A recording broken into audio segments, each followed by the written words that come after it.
భగవాన్ బిర్సా ముండా ఆంగ్లేయులకు వ్యతిరేకంగా పోరాడిన యోధునిగా, సమాజ సేవకునిగా నిత్యం స్మరించే మహనీయుల్లో ఒకరిగా నిలిచారు. ఆంగ్లేయుల కుతంత్రాలు, క్రైస్తవ మత మార్పిడులు, బ్రిటిష్ ప్రభుత్వం తమ వెంట క్రైస్తవ మిషనరీలను తెచ్చుకున్నారు. చెప్పుకునేందుకు వీరంతా క్రైస్తవ మత ప్రచారకులు. కానీ వీరి వాస్తవికమైన పని ఏమిటంటే బ్రిటిష్ ప్రభుత్వం యొక్క వేర్లను భారత్ లో బలంగా నాటడమే. వనవాసుల్లో సనాతన ధర్మం పట్ల వ్యతిరేకతను నిర్మాణం చేస్తూ వారిని బలవంతంగా మత మార్పిడులకు గురి చేయడం ప్రారంభించారు. బిర్సా ముండా వనవాసుల్లో చైతన్యం నింపుతూ పెరుగుతున్న క్రైస్తవ మిషనరీల ఆగడాలను నిలువరించాలంటే క్రైస్తవాన్ని బహిష్కరించాలని, మతం మార్చుకున్న వారు తిరిగి వారి స్వధర్మంలోకి రావాలని పిలుపునిచ్చారు. ఆంగ్లేయులకు వ్యతిరేకంగా ఉద్యమం. ఆ రోజుల్లో బ్రిటిష్ ప్రభుత్వానికి వ్యతిరేకంగా ప్రజా ఉద్యమాలు ఉవ్వెత్తున ఎగిసిపడుతున్నాయి.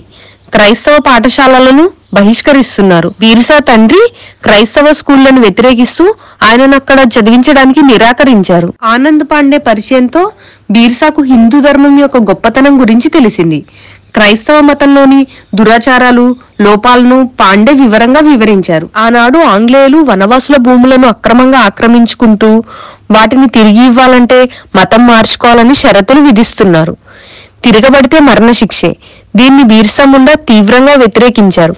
బ్రిటిషర్లకు వ్యతిరేకంగా తన పోరాటాన్ని ప్రారంభించారు. బిర్సా ఆంగ్లేయులకు సవాలు విసురుతూ, తెల్లతోళ్లతో మెరిసిపోతున్న ఆంగ్లేయులారా, మీరు ఏ ఉద్దేశంతో మా దేశంలోకి ప్రవేశించారు? ఇక్కడ మీ పనేమిటి? చిన్న నాగ్పూర్ పట్టణం తరతరాలుగా మాదే. దీన్ని మీరు మా నుండి బలవంతంగా తీసుకోలేరు. అందుకే మీరు మీ దేశానికి తిరిగి వెళ్లిపోండి, లేకపోతే ఈ ప్రాంతమంతా మీ శవాలతో నిండిపోతుంది. బిర్సా ముండా పిలుపుతో ఆంగ్లేయులకు వ్యతిరేకంగా మొదలైన వనవాసుల ఉద్యమం తీవ్ర రూపం దాల్చింది. అది ఏ రీతిలో సాగిందో తెలుసుకోవాలనుకుంటే నాటి లెఫ్టినెంట్ గవర్నర్ ప్రకటన వింటే మనకు అర్థమవుతుంది. ఎప్పటి వరకైతే బిర్సా ముండా జైల్లో ఉన్నారో అప్పటి వరకు అంతా ప్రశాంతంగా ఉంటుందని భావించటం మూర్ఖత్వమే.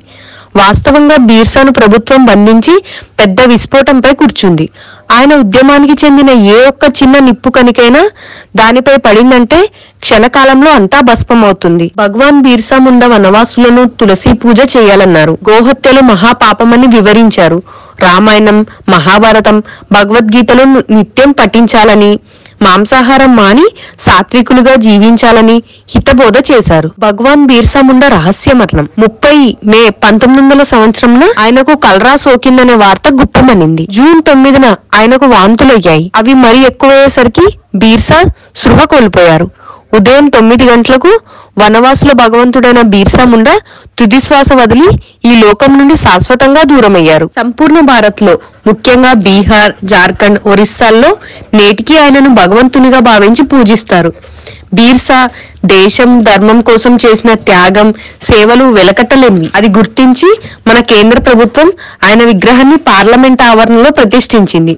ఆ మహనీయునికి శతకోటి నమస్కారాలు. కాబట్టి ఆయన పుట్టినరోజున నవంబర్ 15న ఆత్మ గౌరవ దివాస్ కింద ఈ ప్రభుత్వం ప్రకటించింది. నా ఛానల్ని సబ్స్క్రైబ్ చేసుకోరా అండి ప్లీజ్. అండ్ అలానే నోటిఫికేషన్స్ ఆల్లో పెట్టుకోండి. అండ్ లైక్ చేయండి, షేర్ చేయండి, కామెంట్ చేయటం మర్చిపోకండి.